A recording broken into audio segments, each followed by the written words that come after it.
Okay, we're being told that RQT, this angle, is a straight angle, meaning it's equal to 180 degrees. We know that these two angles then will sum to 180 degrees.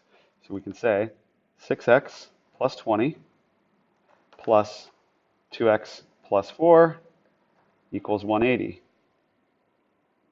And then all we have to do is simply combine like terms. 8x plus 24 equals 180. Subtract that from both sides. 8x equals 156, and then dividing both sides by 8, we get x equal to, let's see, 156 divided by 8 goes in one time. 76, 72 is 9 times,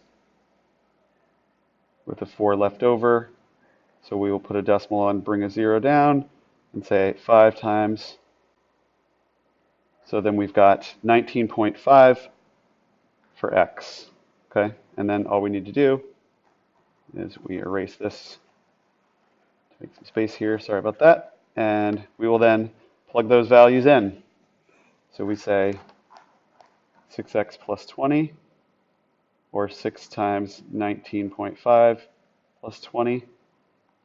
6 times 19.5 is 117 plus 20 equals 137.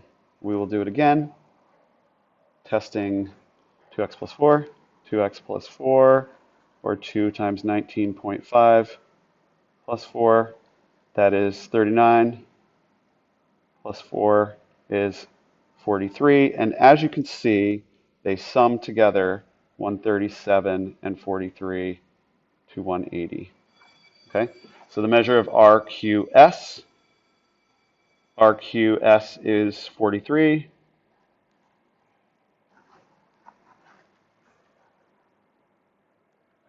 And TSQ, the one on the left, is 137.